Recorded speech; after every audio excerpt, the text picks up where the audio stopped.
Well, it's been a brutal week for British Prime Minister Boris Johnson, who has suffered 3 defeats by Parliament over his Brexit plans. Lawmakers have taken control of the Brexit process and passed a proposal preventing a no-deal Brexit from happening.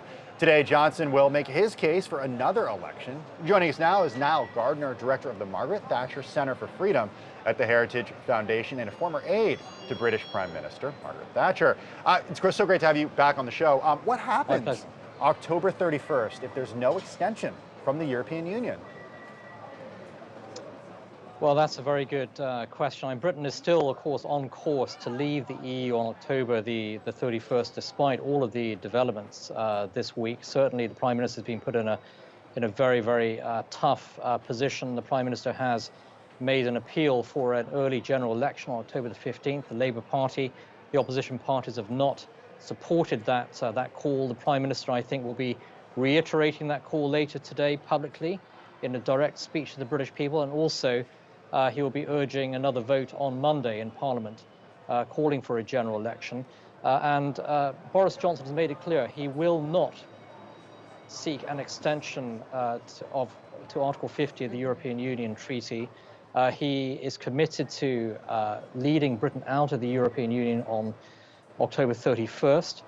This is in direct contradiction to the bill that has passed through the House of Commons earlier this week.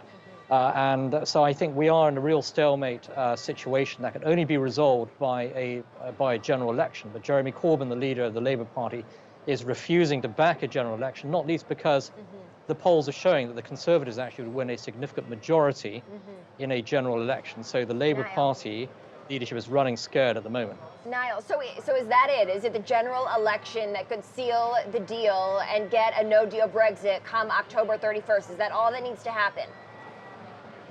Well, if there is a general election and if the Conservatives are returned with a majority as expected, then the government would repeal the legislation that has been going through the House of Commons and also the House of Lords this week, and then Britain would be on course, certainly, for a no-deal Brexit unless a deal can be reached at the European Union Council meeting on October 17th and 18th. Very, very tight deadlines here.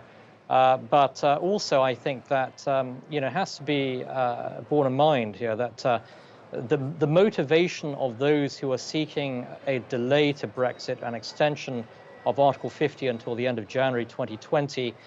These MPs have no intention whatsoever of delivering Brexit. Their sole intention is to stop Brexit and to prevent the will of the British people. It's as simple as that. This matter has to be resolved, I think, by a general election for the British people to have their final say here. And the polls show very, very clearly that if a general election was held tomorrow, the Conservatives would certainly win big. Okay, so I want you to explain that a bit more because Boris Johnson's own brother, a lawmaker, quitting because of the strategy here, right? At least more than 10, I think close to 20 members, MPs actually expelled recently. So you're still convinced that if a general election was held, Boris Johnson would still have overwhelming support to see through Brexit? Yes, I think so. So the Conservatives are polling at the moment on around 35%. The Brexit Party is polling at around 14%. If you combine that vote together, it is nearly 50% compared to 21% to 25% for the Labour Party and then about 16% for the Liberal Democrats. And so the support for Brexit is very, very significant among the British public. The British public just want to see Brexit delivered.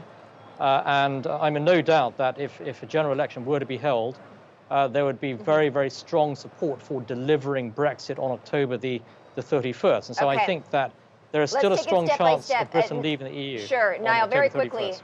Okay, so how do we get to a general election? How's that going to happen? Right, so there is going to be, I think, another vote in Parliament on Monday, and there is a divide within the Labour Party itself on how to proceed with regard to a possible general election. Certainly, I think that Jeremy Corbyn's earlier instincts had been to hold a general election, but many of his own MPs are afraid of losing their seats in this election. So there's an internal battle within the Labour Party. We have to see how that plays out. There will be another vote, I think, on Monday in Parliament on this issue. If Parliament votes against a general election again, then I think we are in sort of unknown territory here in terms of how exactly Britain is going to proceed in the next few weeks. Nile Gardiner, director of the Margaret Thatcher Center for Freedom, thank you so much for joining us. Good to see you. My pleasure. Thank you very much.